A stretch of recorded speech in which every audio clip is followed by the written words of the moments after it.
ಜನನಿ ಸುದ್ದಿವಾಹಿನಿ ವೀಕ್ಷಕರಿಗೆ ನಮಸ್ಕಾರ. ನಾನು ರಮೇಶ್ ಹೆಗಡೆ ಗುಂಡುಮನೆ. ಮೊದಲಿಗೆ ಮುನ್ನೋಟ. ಬೆಳಗಾವಿಯಲ್ಲಿ ಸಾಗರದ ರೈತರು ಇಲ್ಲಿಯ ಸಮಸ್ಯೆಗಳನ್ನು ಹೊತ್ತು ಹೋದರು. ಸಾಗರ ಶಿಕ್ಷಕರ ಜವಾಬ್ದಾರಿ ಉಪನ್ಯಾಸ ಕಣ್ಣನ್ ಗುರು ಆದರ್ಶ ವಿಚಾರ ಎಂದರು.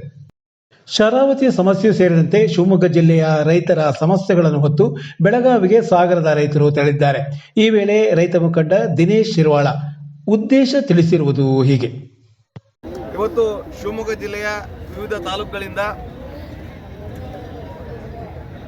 3ರಿಂದ 4 ಬಸ್ಸಿನ ಒಳಗೆ ಬೆಳಗಾವಿ ಇಲ್ಲಿ ನಡೀತಾ ಇರತಕ್ಕಂಥ ಅಧಿವೇಶನ ಸಂದರ್ಭದಲ್ಲಿ ಕರ್ನಾಟಕ ರಾಜ್ಯ ರೈತ ಸಂಘಟನೆಗಳ ಏಕೀಕರಣದ ಹೋರಾಟದಲ್ಲಿ ಭಾಗವಹಿಸಲಿಕ್ಕೆ ಶಿವಮೊಗ್ಗ ಜಿಲ್ಲೆಯ ಎಲ್ಲ ರೈತ ಸಂಘಟನೆಗಳ ಪ್ರಮುಖರು ಕೂಡ ಬಂದಿದ್ದೀವಿ. ಬಹಳ ಮುಖ್ಯವಾಗಿ ಶಿವಮೊಗ್ಗ ಜಿಲ್ಲೆಯ ಜ್ವಲಂತ ಸಮಸ್ಯೆಗಳಲ್ಲಿ ಒಂದಾದ ಅರಣ್ಯ ಭೂಮಿ, ಒಗರುಕುಮು ಹಾಗೂ ಏನು ಒಳಗಡೆ ಸಂತ್ರಸ್ತರ ವಿಚಾರದಲ್ಲಿ ನಾವು ಈಗಾಗಲೇ ನೋವನ್ನು ಅನುಭವಿಸ್ತಾ ಇದ್ವಿ.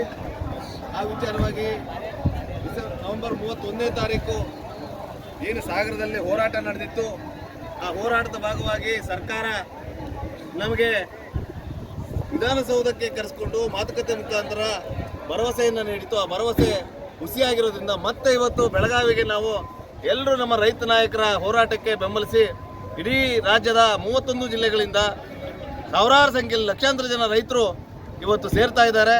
ಈ ಹೋರಾಟದಲ್ಲಿ ನಮ್ಮ ಜಿಲ್ಲೆಯ ಜ್ವಲಂತ ಸಮಸ್ಯೆಗಳ ಧ್ವನಿಯಾಗಿ ಇವತ್ತು ಅಕಾಲಿಕ ಮಳೆ ಇದ್ರೂ ಕೂಡ ಎಲ್ಲ ರೈತರ ಪರವಾಗಿ ಇಷ್ಟೊಂದು ಜನ ರೈತರು ಇವತ್ತು ಈ ಹೋರಾಟದಲ್ಲಿ ಭಾಗವಹಿಸ್ತಾ ಇದ್ದೀವಿ. ನಮಗೆ ನಂಬಿಕೆ ಇದೆ, ನಮಗೆ ವಿಶ್ವಾಸ ಇದೆ. ಈ ರೈತ ಸಂಘಟನೆಗಳ ಮುಖಾಂತರ ನಮ್ಮ ಜನರಿಗೆ ನಾವು ನ್ಯಾಯವನ್ನು ಒದಗಿಸಿಕೊಟ್ಟೇ ಕೊಡ್ತೇವೆ. ಹಾಗಾಗಿ ಈ ರೈತ ಸಂಘಟನೆಗಳ ಹೋರಾಟಕ್ಕೆ ಜಯವಾಗಲಿ ಅಂತ ಹೇಳ್ತಾ ಇನ್ಕಿಲಾಬ್ ರೈತ ಹೋರಾಟಕ್ಕೆ, ರೈತ ಸಂಘಟನೆಗಳ ಏಕೀಕರಣ ಹೋರಾಟಕ್ಕೆ. ಸಾಗರದ ಉರ್ದು ಪ್ರೌಢಶಾಲಾ ಆವರಣದಲ್ಲಿ ಶಿಕ್ಷಣ ಇಲಾಖೆಯಿಂದ ಜಿಪಿಟಿ ಶಿಕ್ಷಕರ ತರಬೇತಿ ಕಾರ್ಯಕ್ರಮ ನಡೆದಿತ್ತು. ಈ ಕಾರ್ಯಕ್ರಮದಲ್ಲಿ ವಾಗ್ಮಿ ಹಿರೇಮಗಳೂರು ಕಣ್ಣನ್ ಉಪನ್ಯಾಸ ನೀಡಿದರು. ಅವರು ಹೇಳಿದ್ದು ಹೀಗೆ. ತಂಬುರಕ್ಕಾಗಿ ದೇಶದ ನಮಗೆ ಕೊಟ್ಟಿರುವ ಅನ್ನ, ನೆಲ, ಜಲ, ಋಣ ತೀರಿಸುವುದಕ್ಕಾಗಿ ನಾವು ನಮ್ಮ ಕರ್ತವ್ಯ ಪ್ರಜ್ಞೆಯಲ್ಲಿ ಇರಬೇಕು. ಇಂಗ್ಲೀಷ್ನಲ್ಲಿ ಒಂದು ಪದ ಇದೆ, once a teacher always a teacher. Tree is a poetry, tree is a teacher. Teacher becoming a cheater, no future. Teacher, T-E-A-C-H-E-R means what? T, tolerance, ತಾಳ್ಮೆ. E, eloquence, ವಾಗ್ಮಿತೆ. A, activeness, ಚುರುಕುತನ. C, calligrapher, ಮುದ್ದಾದ ಬರವಣಿಗೆ. H, high-minded thinking. ದಯಮಾಡಿ ಗಮನಿಸಿ. H, high-minded thinking. ಉದಾತ್ತ ಸ್ವಭಾವ. ಇದು ನಮ್ಮ ಜಾತಿಯವನು, ಇವನು ನಮ್ಮ ಮತದವನು, ಇವನು ನಮ್ಮ ಊರಿನವನು, ಅದು ಬರಬಾರ್ದು. ಹೈ ಮೈಂಡೆಡ್ ಥಿಂಕಿಂಗ್, ಉದಾತ್ತ ಸ್ವಭಾವ. ಈ ಎಂಬಾಲ್ಡರ್, ಧೈರ್ಯ, ಆ ರೂಲರ್, ಬಾಯಲ್ಲಿ ಬೆಣ್ಣೆ ಬಗಲಲ್ಲಿ ದೊಣ್ಣೆ. ಟೀಚರ್, ಅದಕ್ಕೆ ಹೇಳ್ತಾನೆ, ದ ಟೀಚರ್ ಅಂತಕ್ಕಂತಹ ಒಂದು ವೃತ್ತಿಯಲ್ಲಿ ಶಿಕ್ಷಕ ಶಿಕ್ಷಕಿಯರನ್ನು ನಾವು ಏನು ಪ್ರಾರ್ಥನೆ ಮಾಡಬೇಕು ಅನ್ನುವುದಕ್ಕೆ ನಮ್ಮ ಕವಿಯೇ ಬರೆದು ಕೊಟ್ಟ. ಇಂಥ ಸೊಗಸಾಗಿ ಪದ್ಯಗಳನ್ನು ಹಾಕೊಟ್ಟಿದ್ದಾರೆ. ನಾವು ಸ್ವಲ್ಪ ಕೊಂಚ ಕವನ ಪ್ರಿಯ. ನೀವು ಸುಲಭವಾಗಿ ಅದರಲ್ಲೂ ಪ್ರಾಥಮಿಕ ಶಿಕ್ಷಣ ಅಂತ ಅನ್ಬೇಕಾದ್ರೆ ನಿಮ್ಮ ಕೈಲೇ ಒಂದು ನಮ್ಮ ಅಧಿಕಾರಿಗಳ ಮುಂದೆ ಒಂದು ಪ್ರಯೋಗ ಮಾಡೋಣ. ಎಷ್ಟು ಚೆನ್ನಾಗಿದೆ. ನಮ್ಮ ಬುದ್ಧಿ ಜಾಗೃತವಾಗಿರಬೇಕು. ಭಾಷಾ ಪ್ರಯೋಗತೆಯಲ್ಲಿ ಉತ್ಸಾಹ ಇರಬೇಕು. ರಾಷ್ಟ್ರಗೀತೆ ಅಂದ್ಕೂಡಲೇ ನಿಲ್ಲಬೇಕು. ರಾಷ್ಟ್ರಗೀತೆ ಅಂದ್ಕೂಡಲೇ ಹೀಗೆ ನಿಂತರೆ ನಾಡುಗೀತೆ, ನಾಡಗೀತೆ ಅನ್ಬೇಕಾದ್ರೆ ನಾಡಿ ಮಿಡಿಯೋದೇ ಇಲ್ಲ, ತಲೆ ಬಗ್ಗಿಸ್ಕೊಂಡೇ ನಿಂತಿರ್ತೀವಿ. ಉದ್ಘೋಷ ಒಳಗಿಂದ ಬರಬೇಕು.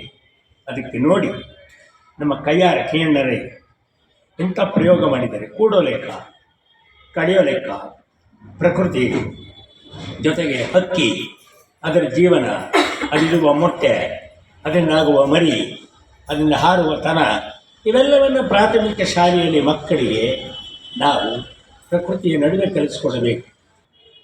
ನಾನು ಸುಮಾರು ಸತಿ ಎಲ್ಲೂ ಹೋದರೂ ನೆನಪು ಮಾಡುವಾಗ ನೆನ್ನೆನೂ ಹೇಳಿದೆ, ನಮ್ಮ ಜೀವನ ಎಷ್ಟು ಸೂಕ್ಷ್ಮ ಅಂತ ನಾವೆಲ್ಲ ಅರ್ಥ ಮಾಡ್ಕೊಳ್ಬೇಕು. ನೀವೆಲ್ಲ ಅಲ್ಲ, ನನ್ನನ್ನು ಸೇರಿಸಿ ನಾವೆಲ್ಲ ಅರ್ಥ ಮಾಡಿಕೊಳ್ಬೇಕು. ರೆಪ್ಪೆ ತೆರೆದರೆ ಜನನ, ರೆಪ್ಪೆ ಮುಚ್ಚಿದರೆ ಮರಣ, ಮಿಸುಕಾಟವೇ ಜೀವನ.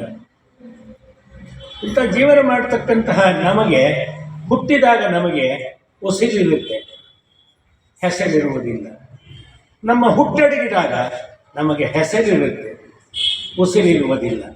ಹೆಸರಿನ ಉಸಿರಿನ ನಡುವೆ ಇರುವವರ ಜೊತೆಯಲ್ಲಿ, ಮಕ್ಕಳ ಜೊತೆಯಲ್ಲಿ, ಅವರ ಭವಿಷ್ಯದ ಜೊತೆಯಲ್ಲಿ ನಾವು ಕೆಸರೆರಚದಲ್ಲೇ ಬದುಕಿದರೆ ನಮ್ಮ ಉಸಿರು ಅವ್ರ ಉಸಿರು ಹಸಿರಾಗಿರುತ್ತೆ. ಇಷ್ಟು ಮಾಡಿ ನಮ್ಮ ಬದುಕು ಸಾರ್ಥಕತೆ